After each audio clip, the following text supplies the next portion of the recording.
All right, so let's go to Parliament right now. We're told that the House is unable to build consensus, and it's being very heated in that House. We'll be taking you there live, but let's speak with my colleague Evans Mensah, who is head of a political desk. He joins me right now. All right, so before I bring in Evans, we'll be taking you live to Parliament and see what is happening on the floor right now. You can see Osechi Mensah-Bonsu, who is majority leader, on his feet. The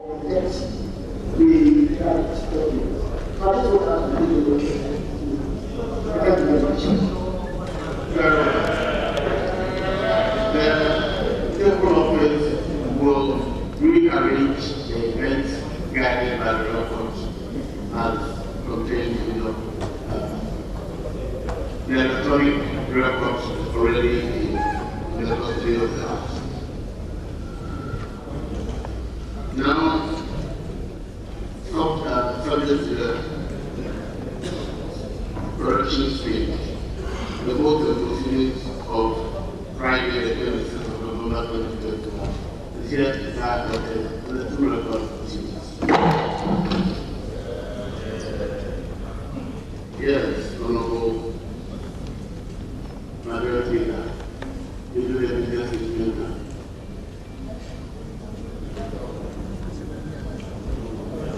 See that the evidence statement also will be presented last Friday. Unfortunately, the events of the day are allowed to do that. Speaker, accordingly, I want to present the statement to the House for this week. So you've seen the majority leader, Osechi Mensah-Bonsu, on his feet presenting business of the House, but we apologize for the bad feed there. We're trying to switch to another so we can give you a clear view of what is happening in Parliament. We'll also bring you a conversation on that with my colleague Evans Mensah, who is standing by. So we'll take you back to Parliament right now and witness proceedings in that House. Speaker, the committee met last Thursday, the 25th of November, arranged business of the House for the 6th week ending Friday, the 3rd of December 2021. The committee accordingly submits its report as follows. Mr. Speaker, you may read any available communication to the House. The Business Committee has slated the underlisted ministers to respond to questions that have been listed against their ministries. The Minister for Western Housing, 1 question. The Minister for Youth and Sports, 9 questions. The Majority Leader and Leader of the House, 1 question. Minister for National Security, 1 question. Minister for Roads and Highways, you have been absent for some time, and you have 10 questions in your name to respond.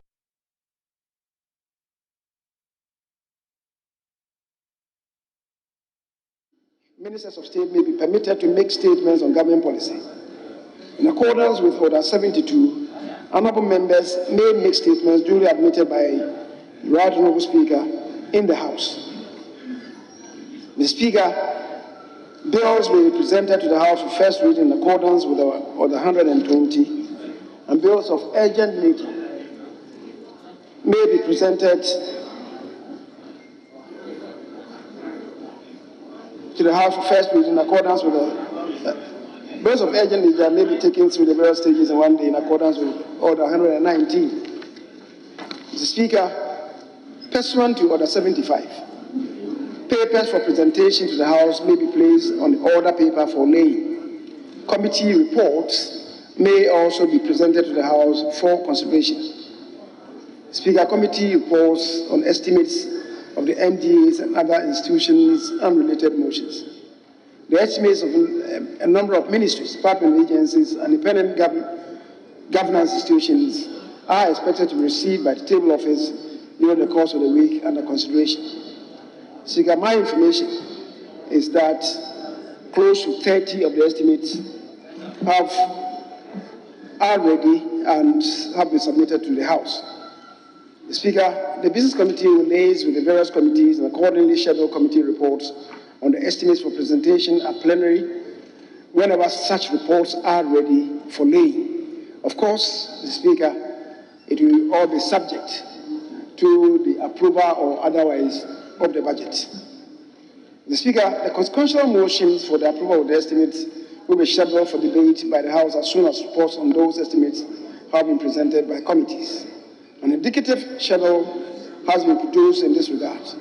The Business Committee entrusts committees with oversight responsibilities for the sectors in groups A and B of the indicative schedule to endeavor to expedite consideration of those estimates and report to the House as soon as possible.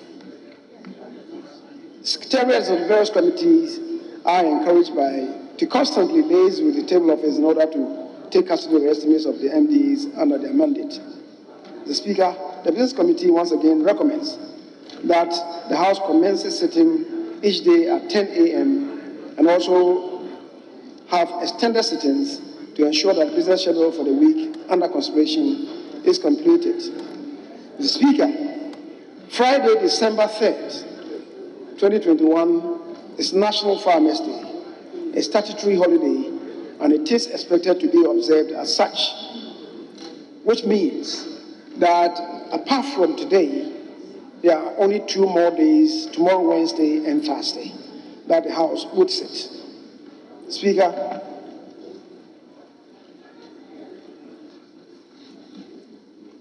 in accordance with Standing Order 162 and subject to Standing Order 53, the committee submits to this Honourable House the order in which the business of the House shall be taken during the week. The speakers have said Tuesday there was supposed to be an urgent question standing in the name of the Honourable Richard Kwame Sefe Anwo. Then we have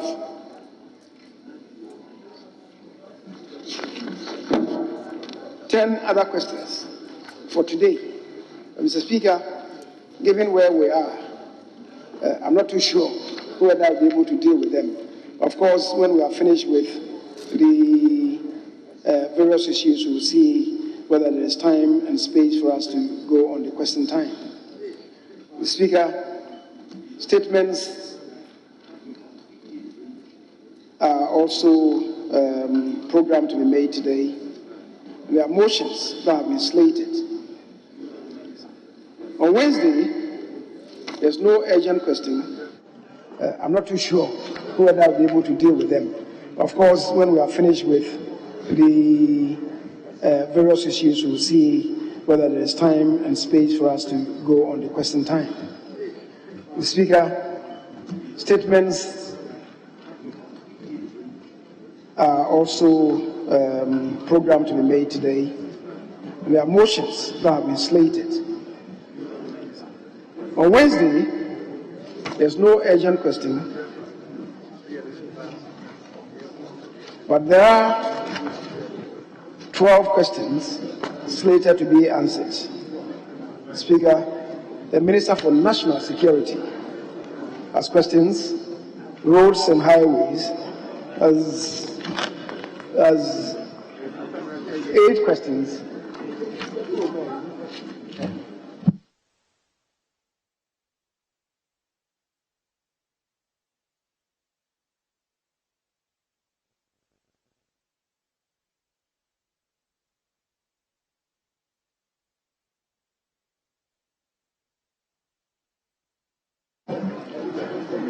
The Speaker, on Thursday, we have 4 urgent questions, and 3 are to the Minister responsible for Finance, and 1 is to the Minister responsible for Fisheries and Aquaculture.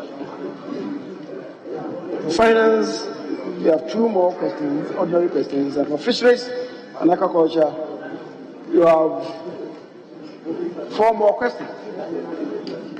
Mr. Speaker, that indeed is the order of questions from today up to Thursday. As I've indicated, Friday is a statutory holiday. So, Mr. Speaker, this in a nutshell is a program of activities for the week. I beg to submit. Honorable Leader, I thought I suggested to the Business Committee.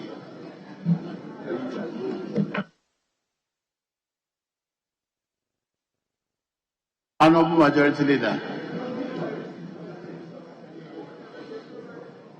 I remember suggesting to the Business Committee not to schedule any more questions during this busy period of the budget debate, in this budget period, as the Business Committee considered that you defer all private business until we are done with the work relating to the budget. Mr. Speaker, if the House comes to approve the budget, the estimates, the consideration of the estimates cannot be done in a day for the report to also be produced in the same day. This is why the first week after the approval, that is, if we come to do that, after the approval, the entire week, more or less, will be frozen for questions. That is why we have that pack of questions. Last Friday, as I indicated, Mr. Speaker, I've made that observation. Something happened in the House. The House purportedly rejected the budget. If indeed that is true, Mr. Speaker, that would also mean that the budget would have to be resubmitted. And in the course of the week, the days will be followed and will be filled in by the questions. But I believe the House knows what to do, and the House will do what is required of it to do.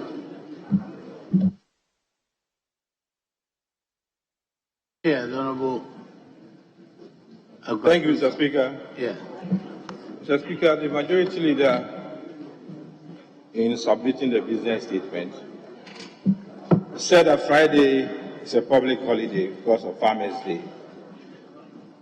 Given the fact that the House is likely to rise somewhere in the middle of December, is it that the holiday being Friday, 3rd December, will be compensated for? And whether there are any plans for us to sit on Saturdays before we rise?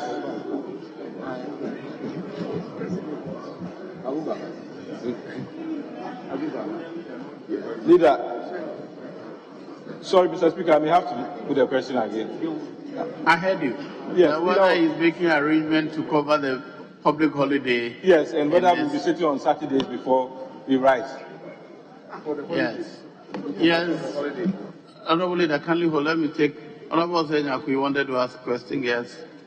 Mr. Speaker, that is the issue that I wanted to raise. So, Kwadasu was also on the street. Very well. Honorable Leader, you may answer the question. The question by the Honorable Deputy Minister. He's asking, in view of the fact that the Friday, 3rd December, it's a public holiday, do you have any program to replace that day as to the House sitting on a Saturday or a Sunday? Speaker, the Business Committee did not come to any determination on that. And in the absence of the committee, I cannot come by any program. I may have to do some consultations, and if it is possible to have a sitting, we could. But given the circumstances, I don't want to give any promise that the House may sit. I guess by Thursday, we should be able to determine whether or not we'll sit on Saturday. Very well.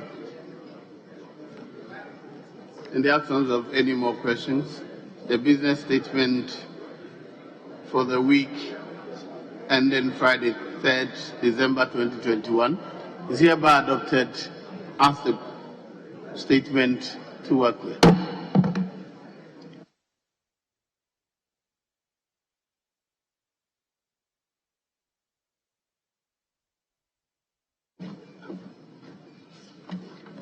Yes.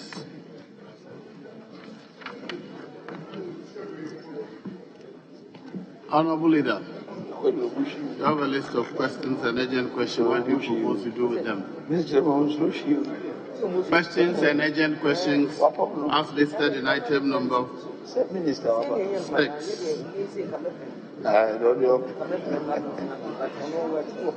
Item 6, urgent questions.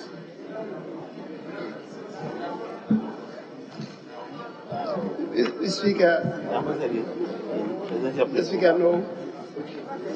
We'll step down all the questions and then commence public.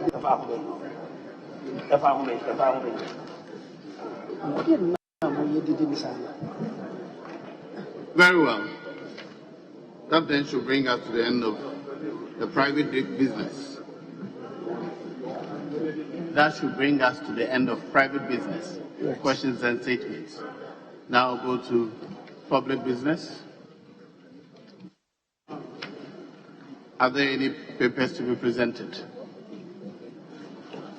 Anyway.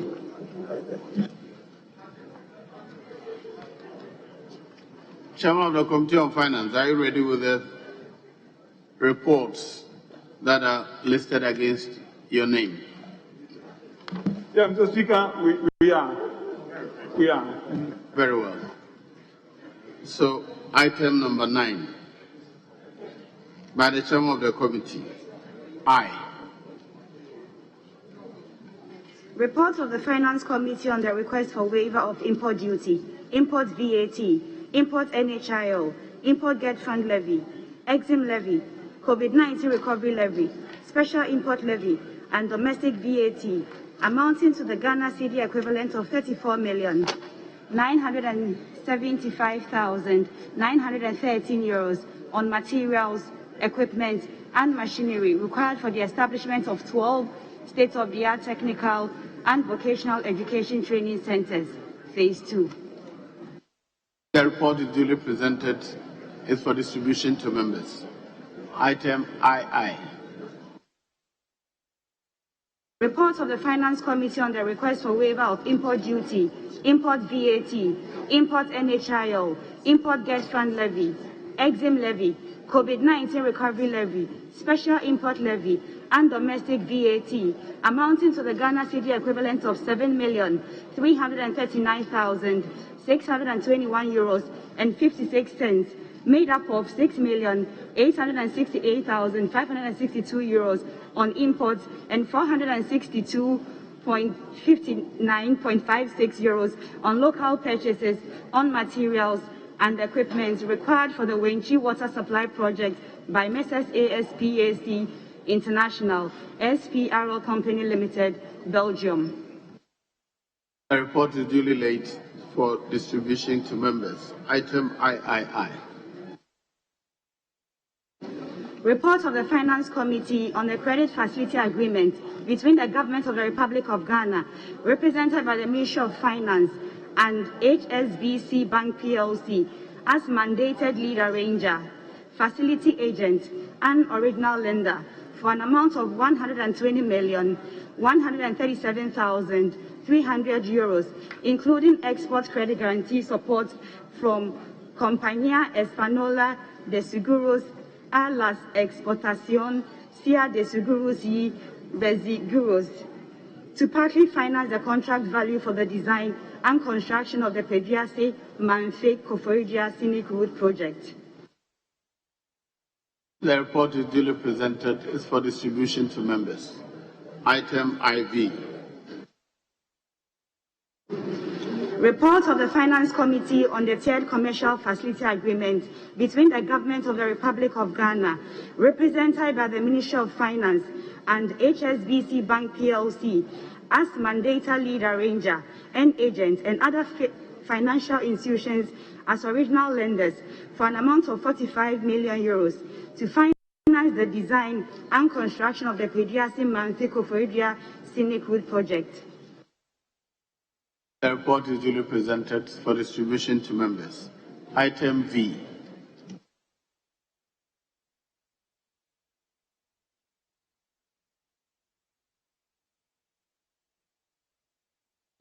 Report of the Finance Committee on the amended and restated SRB covered and down payment export credit facility agreement amongst the Government of the Republic of Ghana, represented by the Ministry of Finance as borrower, and ING Bank, a branch of ING Diva AG, as original lender, arranger, ECA agent, coordinator, and social loan coordinator, BNP Paribas Fortis, SA/NV, as original lender, arranger, and social loan coordinator, and ING Bank NV as agent for an amount of 176,536,952 euros, including Swiss Export Risk Insurance Agency insurance premium for the construction of 9 state-of-the-art technical and vocational training institutes in Ghana, Phase 1.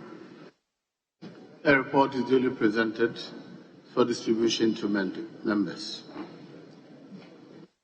Item 10. Presentation and first reading of bills. Yes, Honorable Majority Leader. Mr. Speaker, the Minister responsible for Employment and Labour Relations has indicated that he's not ready with the bill and that he may want to take it tomorrow or the day after. Mr. Speaker, I rise to draw attention to a matter that has arisen. In that regard, Mr. Speaker, I come under Order 51, which provides at the time appointed for the purpose under Order 53, Order of Business, any member may, with the prior approval of the Speaker, move a motion on a specific matter of urgent public importance. Mr. Speaker,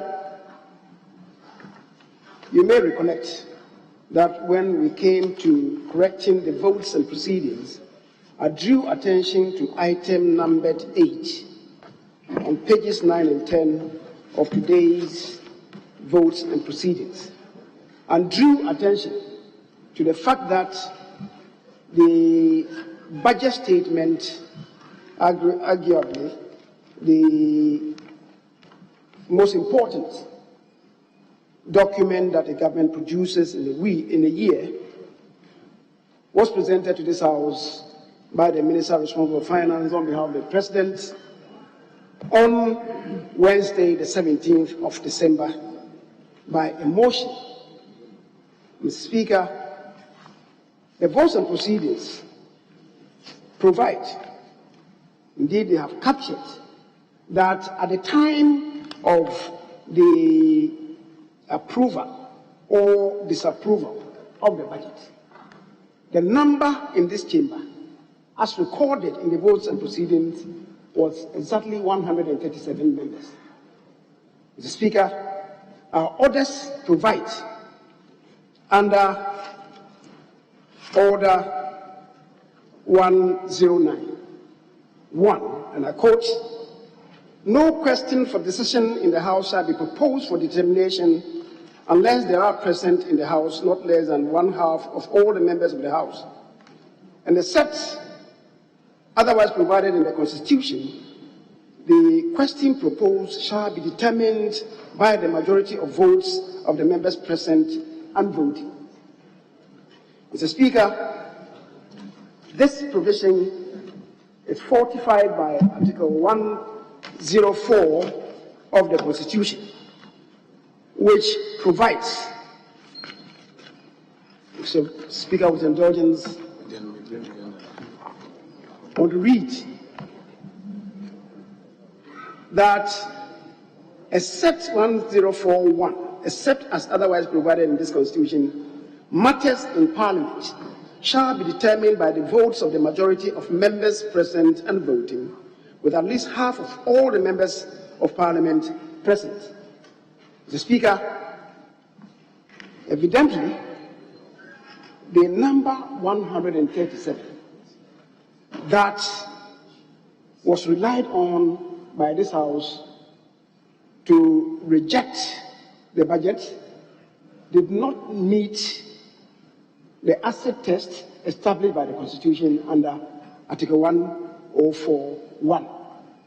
You recollect that the Speaker, before proposing the question, clothed himself with Article 102, which relates to the correct number for the transaction of ordinary business, apart from decision-making. The Speaker, that in itself was most irregular. And I believe the day after the event is the most appropriate time to deal with this matter. Accordingly, Mr. Speaker, I come under Order 51 to move that you, the Honourable Speaker, properly propose for determination the question on the motion moved by the Minister of Finance on behalf of His Excellency the President on Wednesday, November 17, 2021, in respect of the budget statement and economic policy of government for the year ending 31st December 2022. Mr. Speaker, it is clear, as I've already said, that the number that was invoked, the article that was invoked, was insufficient to cover the determination of the question that was proposed for the support or rejection of the budget. And so, Mr. Speaker, I invite you to uphold the motion and indeed, by inference, set aside the impropriety, because, as I've argued, what happened that day is a nullity because it does not meet the test established under Article 104(1). So, Mr. Speaker, I beg to move. Thank you very much.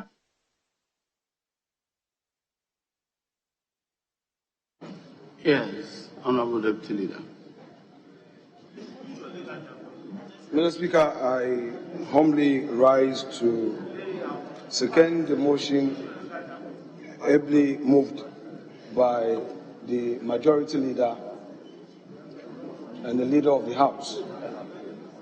Mr. Speaker, in seconding the motion,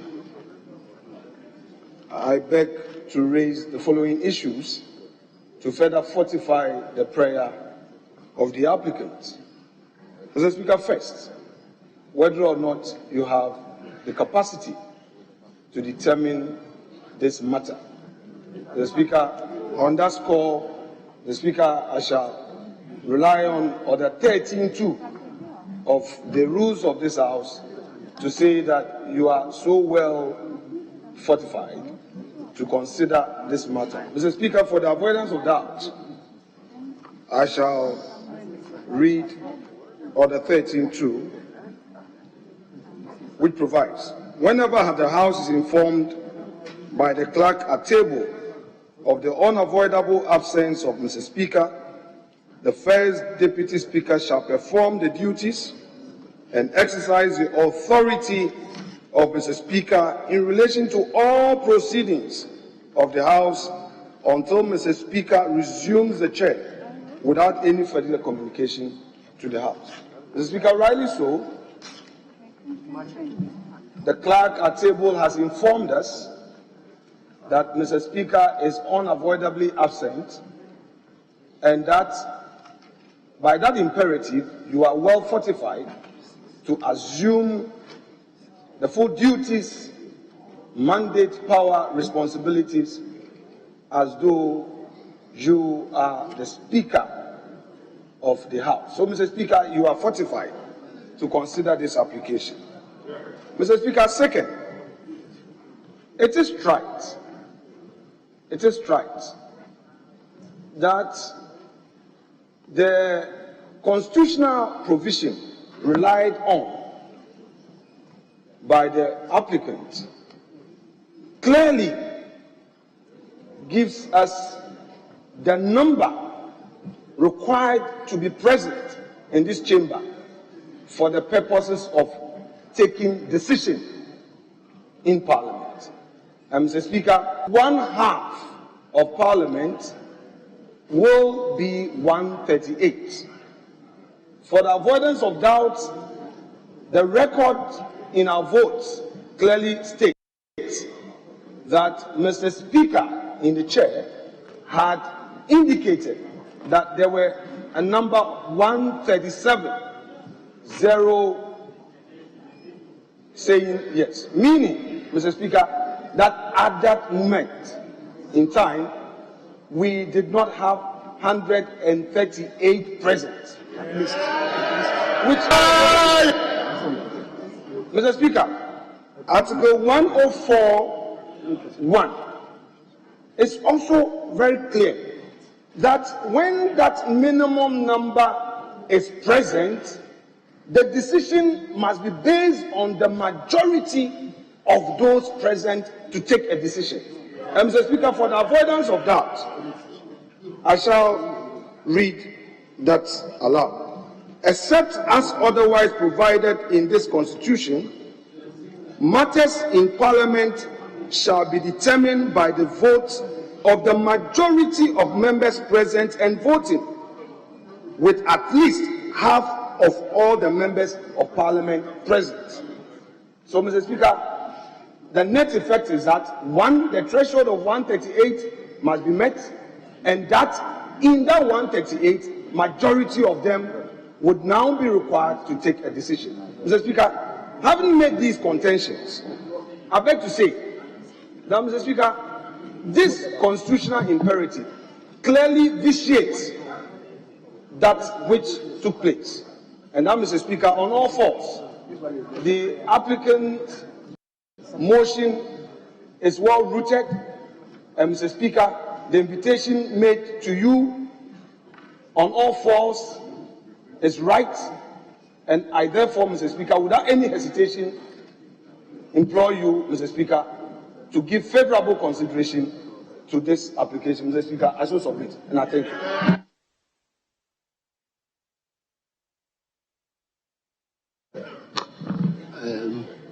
Very regrettable that there's nobody on the minority bench. Indeed, we've been engaging as leadership of the House, expanded leadership, from 9 a.m. We closed at 2:30 to give ourselves 1 hour to have lunch and to resume at 3:30.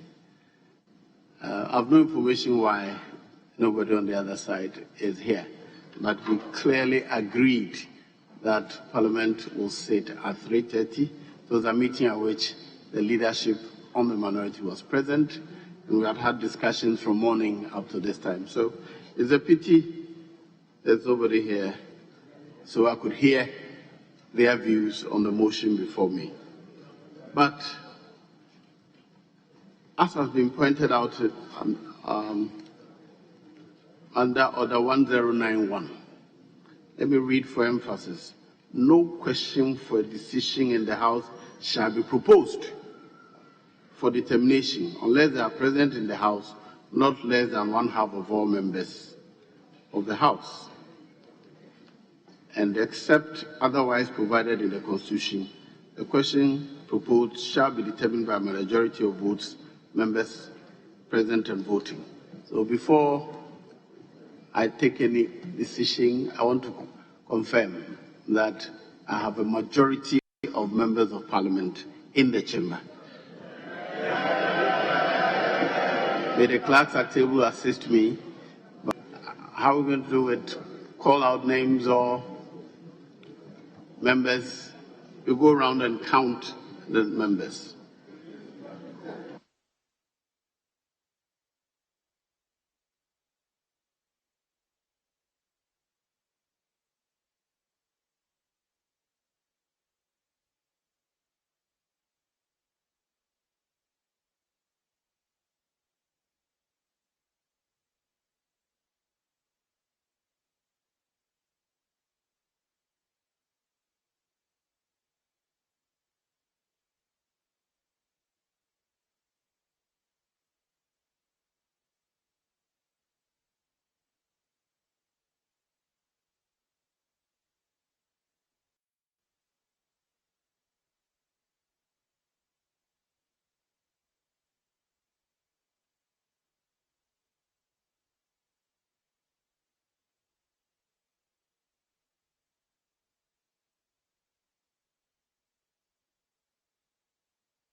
counted.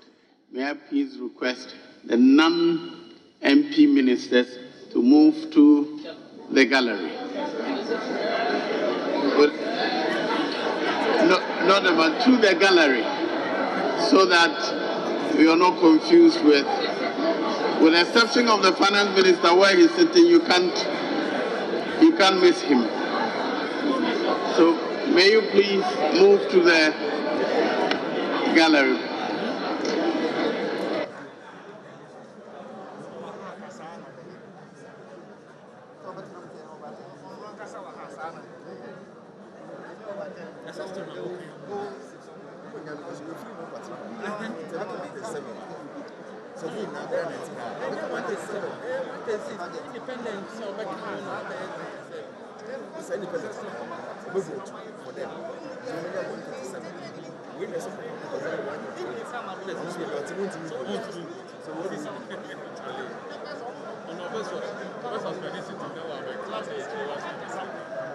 It can be.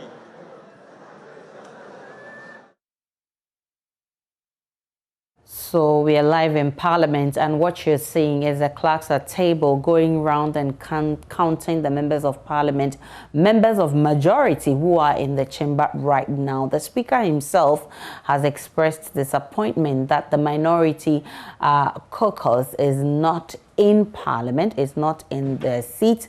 And of course, we saw Oseche Mensah Bonsu earlier moving that motion for the rescission. His deputy, Afenyo Markins, went further to explain to the first deputy speaker why he thinks the speaker, Alban Bagbin, on Friday erred. And he says the House needs to go back to that budget.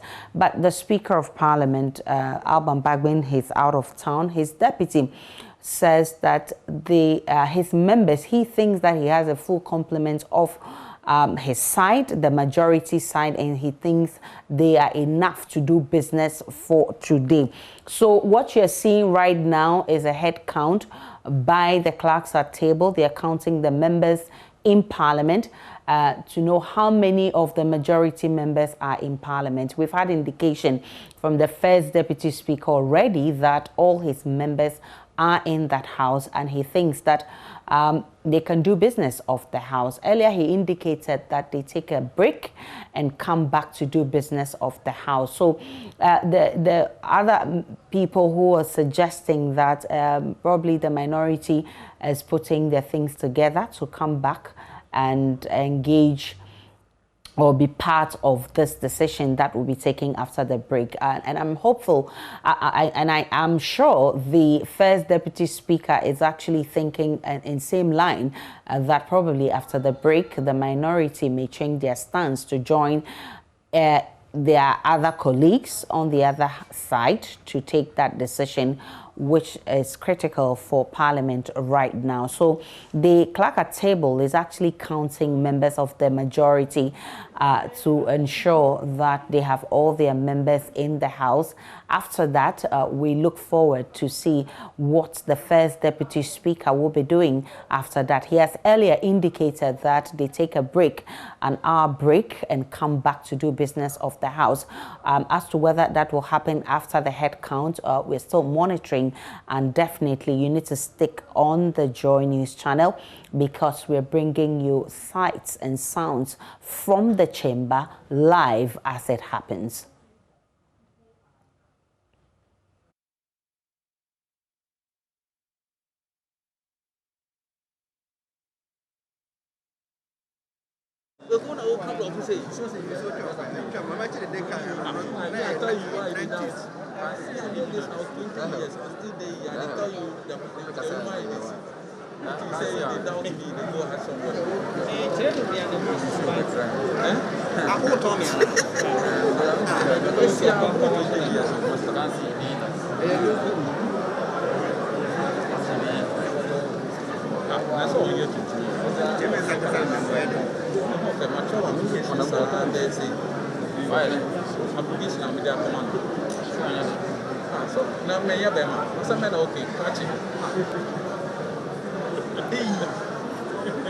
Application based.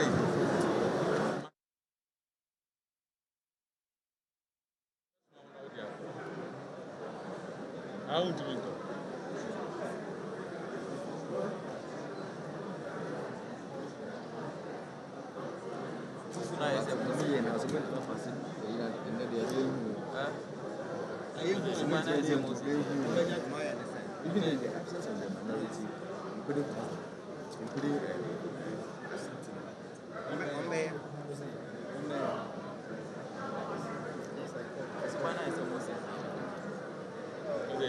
Honourable members, the clerks at table are complaining that movement is making it difficult for them to confirm the numbers. May I ask members to please remain in their seat so it's easy for them to confirm the numbers, please.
That's all who know them someone to watch it there.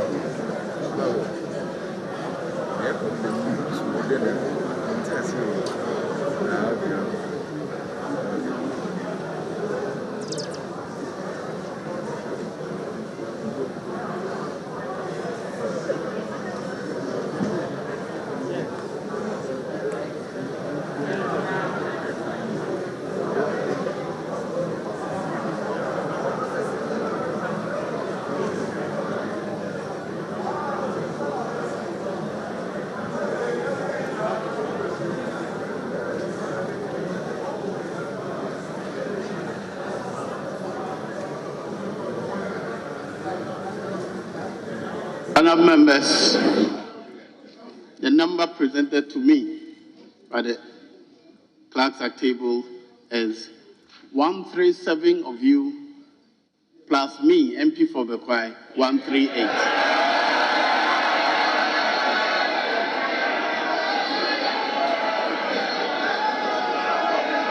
Honourable members, for the avoidance of doubt, let me read out the constitutional requirement so that there's no confusion as to who can vote, what numbers are required to take a decision.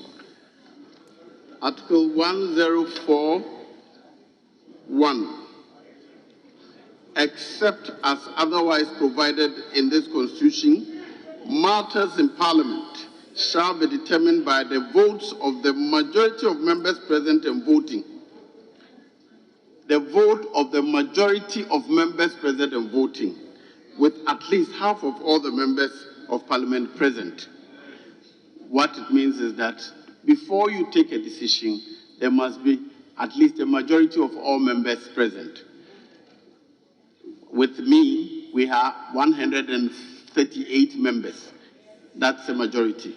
It doesn't mean that all the 138 must vote yes or no. A majority of this 138, their decision will carry the day. So I'll go ahead and put the question on the motion proposed before us. All in favor of the motion, say aye.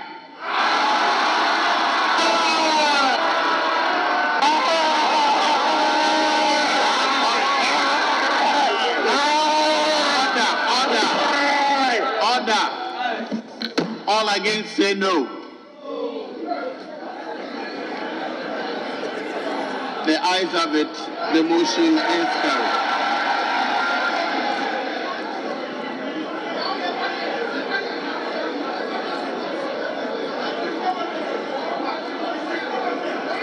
Honourable members,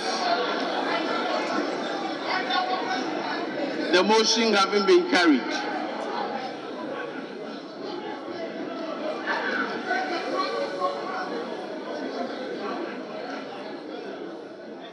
it is our practice that after the leaders have concluded their debate, the finance minister is called to wind up.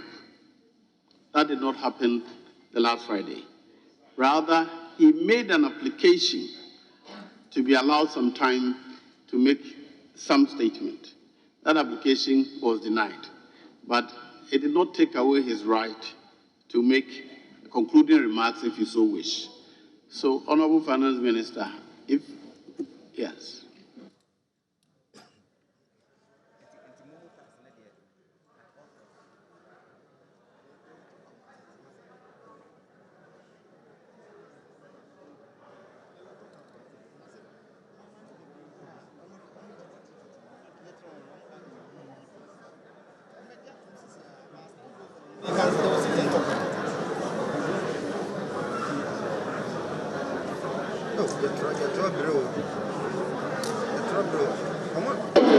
Very well. Yes, Honourable Majority Leader.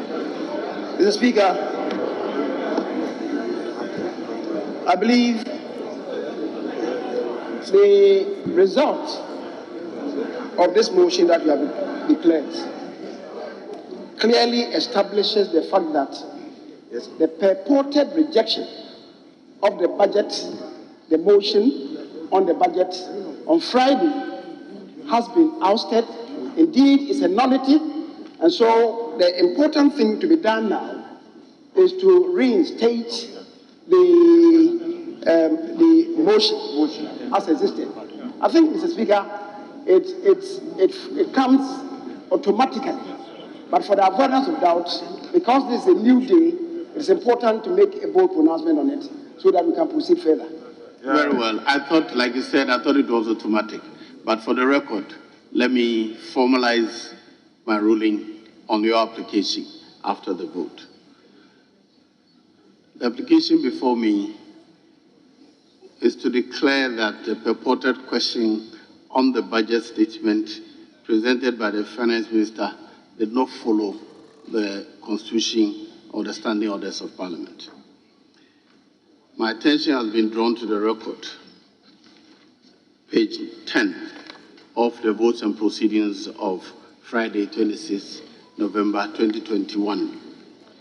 It shows that the confirmed numbers of the members of Parliament at the time the question was put were less than half of all the members of Parliament. Clearly, the record shows that 137 members were present. That number is less than 50% or half of all members of Parliament. As stated already, Article 1041 and our Standing Order 1091 regulate the process of decision-making in the House. The combined effect of these provisions and the standing orders are that the question shall not be put on any matter for a decision to be made unless at least half of all the members are present in the chamber. The Honourable Speaker presiding at the time, the question was put, appeared not to have adverted his mind to this constitutional and procedural requirements. I'm certain in my mind that given his very wide experience and expertise in Parliament, he would not have fallen into this error if his attention had been drawn to this constitutional requirement. The consequence, though, of the unfortunate error is that the putting of the question of the budget statement and the question on the budget statement and the economic policy was done in violation of Article 104(1) of the 1992 Constitution, and therefore void and inconsequential, as the record shows 137 members were in the chamber. Subsequently, the vote and declaration that the budget statement was rejected are also hereby declared to be of no effect.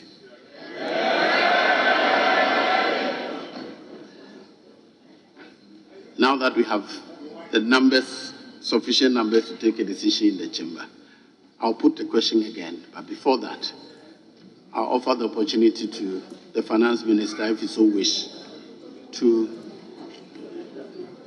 make his concluding remarks. If he so wish to make his concluding remarks, as is the practice.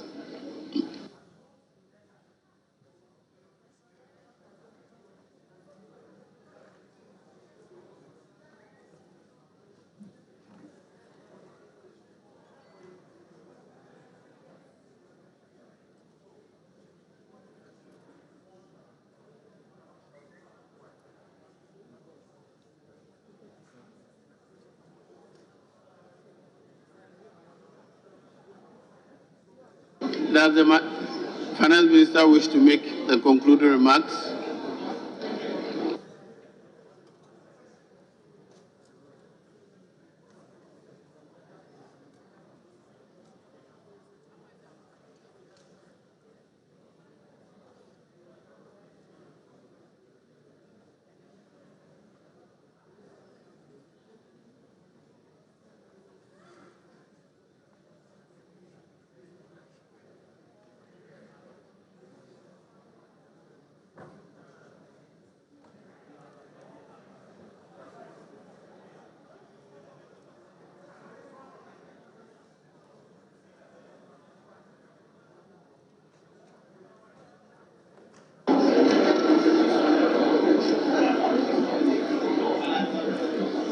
Right Honourable Speaker, honourable members, I thank you for this opportunity. I came to the House to present the 2022 adjournment budget in November 2017. There has been spirit, including organizations such as FBOs, unions, employers, NUCs, GUTA, AGI, CSOs, etc. I therefore came to this House on Friday, November 26th, with a prayer to speak to the extended leadership of both the majority and minority to enable us discuss these issues. Mr. Speaker, I had humbly reminded the House as to how in the last 5 years there has been a consensus in passing the budget so that we move forward in a unified manner.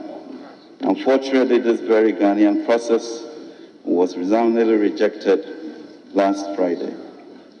We as a country must continue to move in unity in these very difficult times.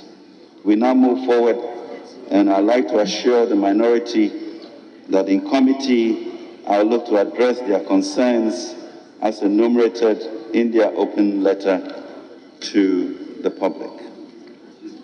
Mr. Speaker, there was an issue about acre energy which we agreed in our statement, Mr. Speaker, that we will correct the language appropriately during committee meetings, and that we commit to do. Mr. Speaker, there was another request which had to do with Ejapa, and we agreed that consultations had not finished. AG still do not include any revenue from that transaction. Mr. Speaker, the minority was also worried about the issue of Brikusu and the coastline. Mr. Speaker, we have 540 kilometers of coastline, and from Aflao to Prampram, about 149 kilometers. Mr. Speaker, we commit to look at this problem for the coastline in the coming weeks to ensure that we have resources for the design study and ensure that all on the coastline are taken care of on a policy basis. Mr. Speaker, they introduced the issue of benchmarks, that the issue of enhancing manufacturing in Ghana is important, and we are committed, Mr. Speaker, to ensuring that all those traders also become part of the manufacturing enterprise that we want. As you know, already the issue of car assemblies are being done, and half of those 41 items that were included include cars. Mr. Speaker, the big is the e-levy. Mr. Speaker, the e-levy enables us to tackle the three issues of debt sustainability, of infrastructure, and most importantly, of our employment issues. We have 11 million people, youth, and we have in this budget introduced the largest ever youth program of 10 billion Ghana cedis to ensure that the and dignity of our youth working will be a thing of the past, as we speak a common language to move on.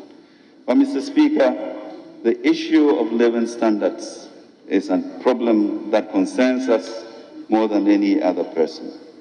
And we have, therefore, considered the issue of the 1.75% e-levy, in which, Mr. Speaker, we are in discussions with the telcos to scale back to moderate their impact, so that in the end, the impact on the citizenry would be manageable. But we cannot, Mr. Speaker, dissolve our resolve to get the type of resources we need to turn the corner. As you can see in this budget, the concern for the living conditions of our people is evident. We eliminated the toll booths, we increased the level of taxation from 200 to 500.5%. We extended the VAT flat rate, and Mr. Speaker, we introduced a 10 billion program to ensure that our youth have jobs. Mr. Speaker, this is a concerned government, and we intend to continue to go there. But Mr. Speaker, this requires burden sharing and sacrifices from all of us as a nation to cross to the Ghana beyond aid that we all look for. Mr. Speaker, as they say in Twi, a kwang incheng adiyefe, bayede sika ena eto anase beye. Mr. Speaker, at this juncture, we have some 8% of 30 million people in our nation, with a poor reflection of 14% revenue to GDP ratio. This is a poor reflection of the country, and this must also change. We must all, at this time, bear the burden together. Mr. Speaker, we have nothing to fear but to move forward in a united way. Let us challenge ourselves for the triumph of higher achievement, and let's re-establish the Black Star of Africa for Ghana. All of these issues will be addressed, and we will have established a budget that will build an entrepreneurial nation, resolve our unemployment problems, resolve our debt problems, and ensure that the roads that we all require will be built. Thank you, Mr. Speaker.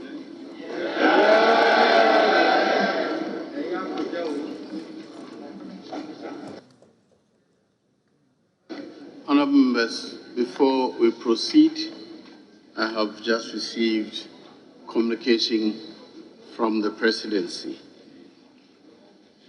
Mr. Speaker, absent from Ghana, in the afternoon of Tuesday, 30th November 2021, to Atlanta, Georgia, United States of America, to attend the 45th Annual Legislative Conference of the National Black Caucus of State Legislators at the invitation of Honorable Representative Billy Mitchell, President of the Association, to be held from 30th to 3rd December 2021 in Atlanta, USA, where the U.S. Vice President, Her Excellency Kamala Harris, and I will be the guest speakers. I will return to Ghana in the evening of Thursday, 2nd December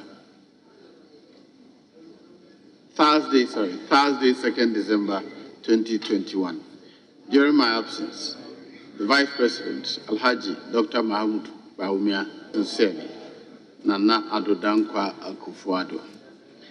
It's addressed to the Right Honorable Speaker, Office of Parliament, Parliament House, Accra.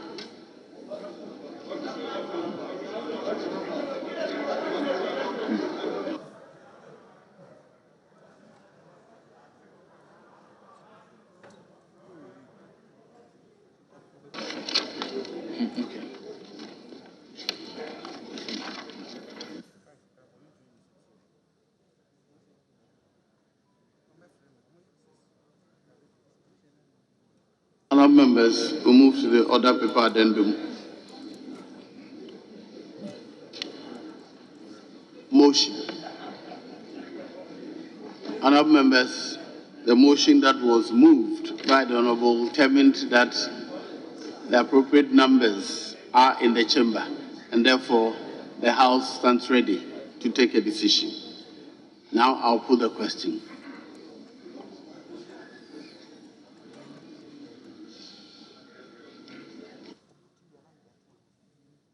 I'll put the question.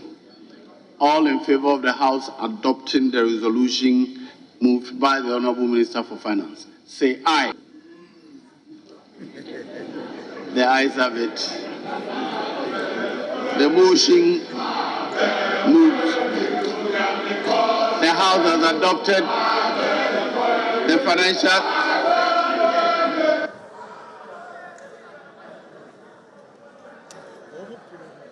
The House has accordingly approved the budget statement for the ensuing year ending 20. Yes, Honourable members, order.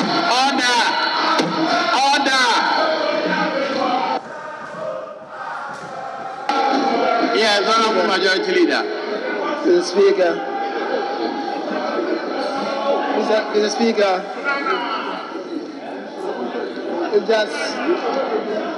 It's just for the avoidance of doubt. I'm not too sure of what I heard. Mr. Speaker, what is before us? What is before us is a motion that this Honourable House approves the budget statement and economic policy of government for the year ending 31st December 2022. If my ears were not deceiving me, I think I heard resolution. It's a motion. If my ears were not deceiving me, I heard you say we approve of the resolution. It's a motion. Just for the record, let me repeat what I said.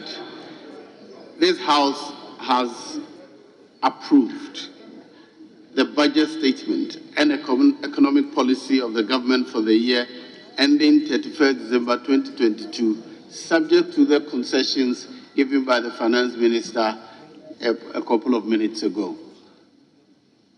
That was consequent upon the motion moved by the Finance Minister earlier in the month.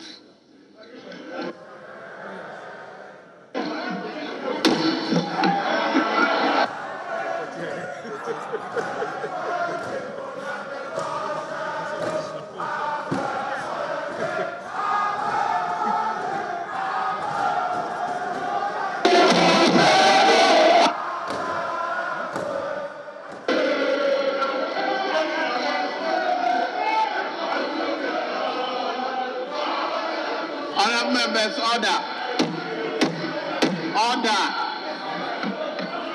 Yes, Honourable Majority Leader, are we ready to do the motions listed?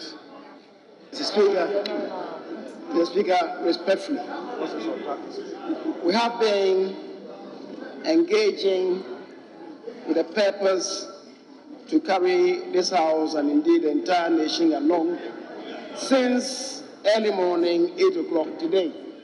And I believe we've gotten to the time reading a quarter after 5. Mr. Speaker, I believe we've done enough for the day. And I would pray that we adjourn the House in order for us to have some good rest until tomorrow at 10 o'clock in the morning. The Speaker should submit. Any seconder of the motion?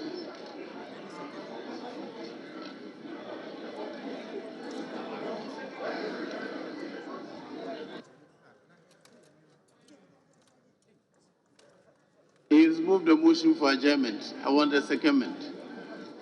The motion for adjournment has been moved and seconded. All in favor of the House adjourning proceedings now say aye. All against say no. Ayes have it. The House is accordingly adjourned to tomorrow, Wednesday, the 1st of December at 10 o'clock in the forenoon.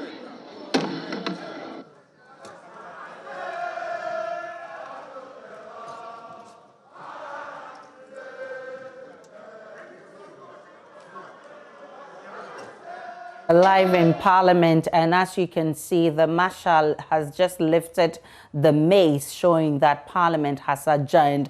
What has transpired in Parliament is, after the Majority Leader moved for that motion for rescission, the Speaker of First Deputy Speaker of Parliament called for a head count. Afterwards, he said there was 137 members of the House, and he added that himself, as MP for Bekwai, makes it 138 members, and he says that gives them the impetus to conduct business of the House. So the Finance Minister was given the opportunity to give his concluding remarks. In fact, you heard the First Deputy Speaker of Parliament, Joe Sewusu, saying that last Friday that did not happen because that has become a convention in the House that the Finance Minister be giving the opportunity to give his closing remarks. But on Friday, he says that was not happening, so he sees that as an omission.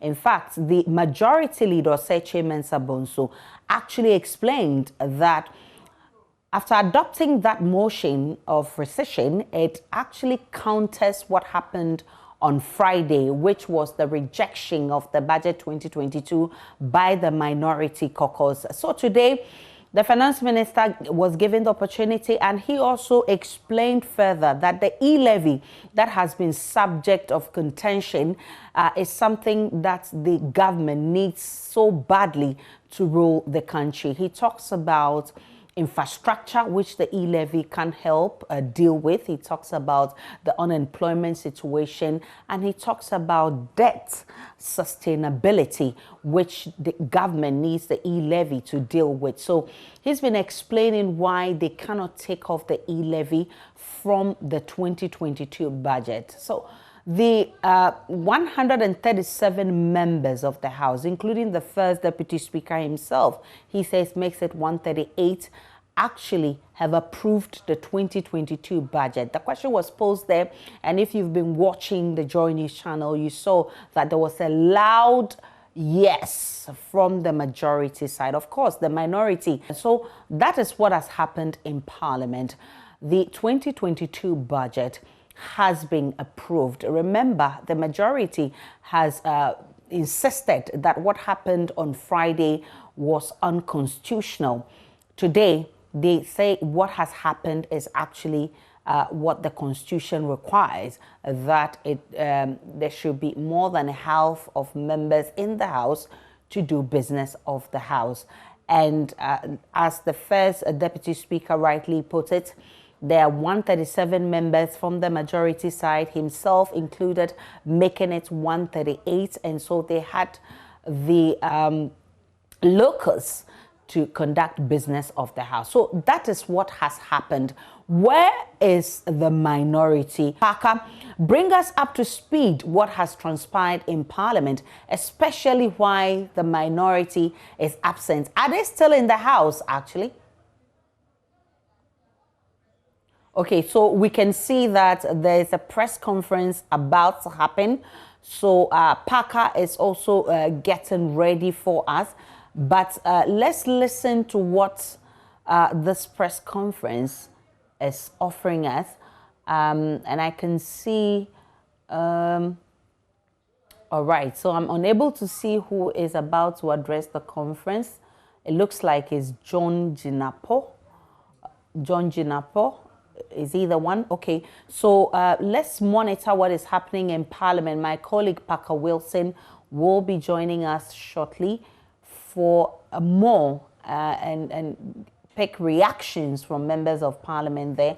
All right, so that's not John Jinapo. The mask is making it difficult for me to identify who is about to address the press, but there's something that is about to happen in Parliament. Let's go live to Parliament and listen to what is about to happen.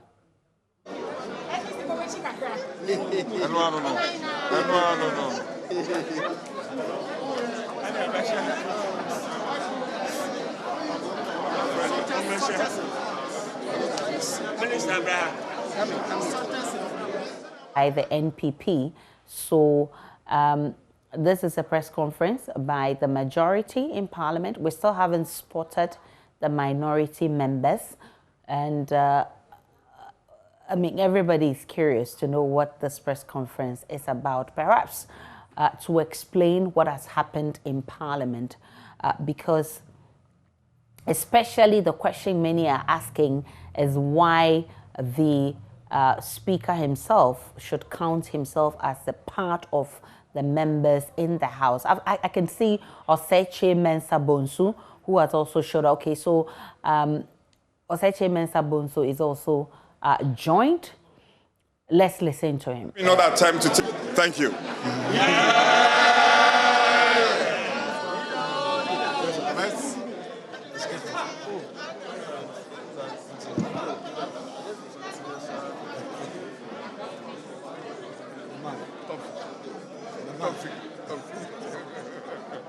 Members of the media, I think you just witnessed what happened in the chamber today in response to what happened in the chamber last Friday.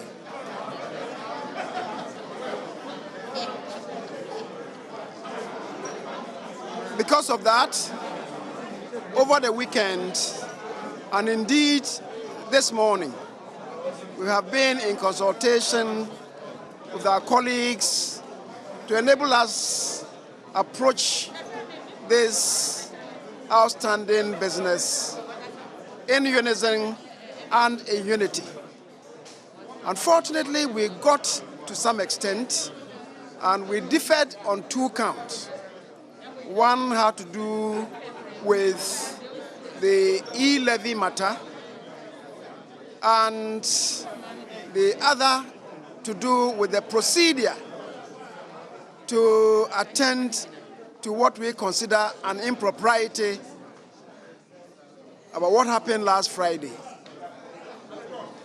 The House, as you do know, was purported last Friday to have taken a decision on the budget.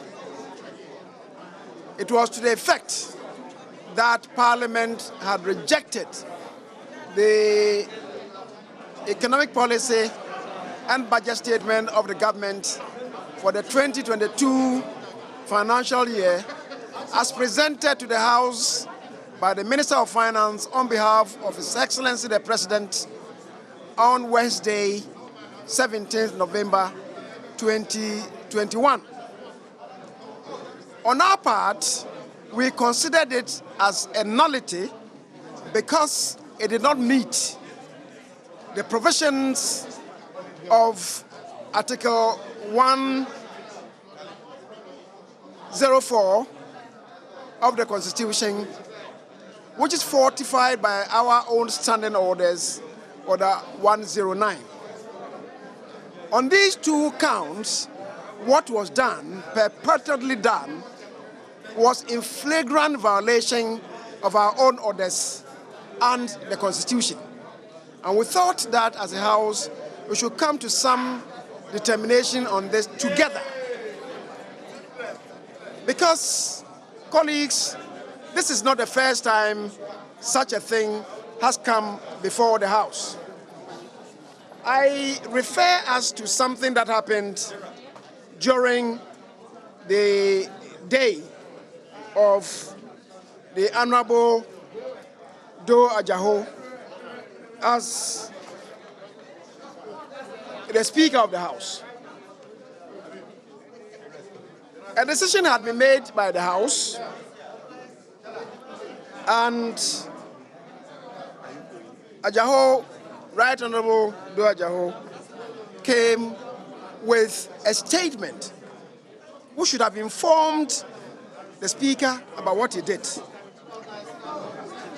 And I'm quoting from a ruling of the Supreme Court which they extracted from our own Hansard.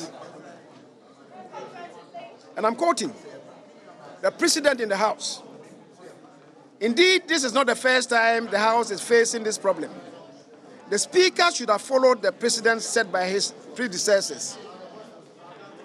When a similar issue arose in the 6th Parliament on the 22nd of December 2015, the then First Deputy Speaker of Parliament, Honorable Ebo Barton Odro, after reading Order 1091 of the Standing Orders, ruled that the whole voting process was an exercise in futility. It's akin to what we just did.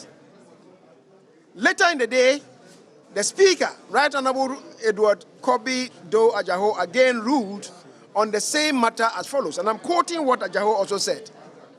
Honorable members, you are aware that this House is not supreme. We are subject to the Constitution of the Republic of Ghana.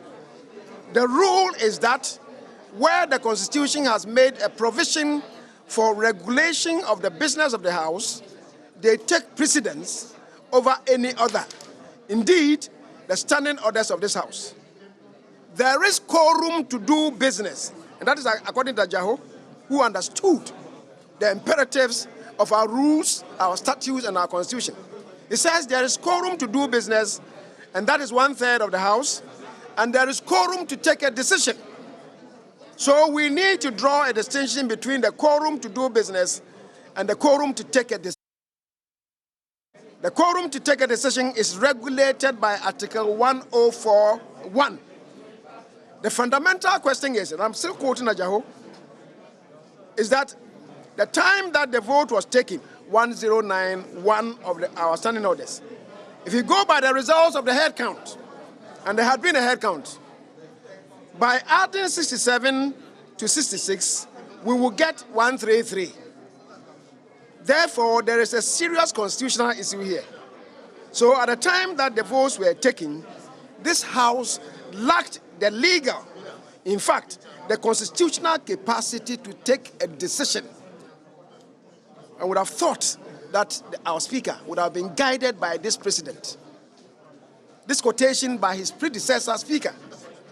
So I entirely endorse the position taken by the Honorable First Deputy Speaker that we do not have the number, constitutionally speaking, to take a decision. Therefore, in respect of this, no decision has been taken. That's the precedent. So nobody is manufacturing this from anywhere.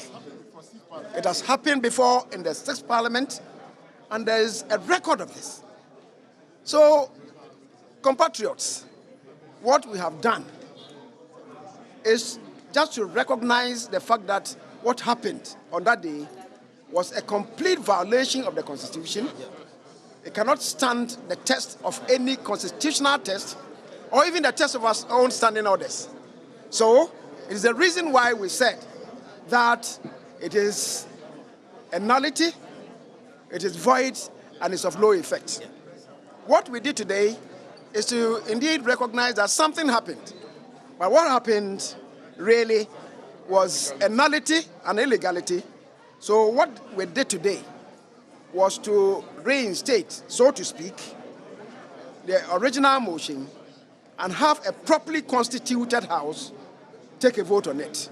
And as you have seen, the decision is that we have approved of the motion submitted to this House, the budget statement and economic policy of the government for the year ending December 31st, 2022.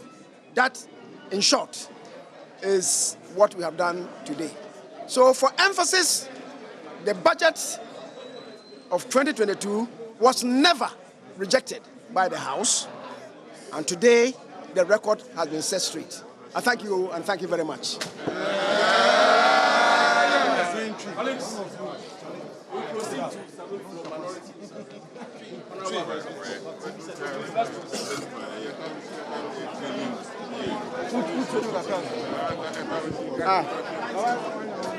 So what do I do?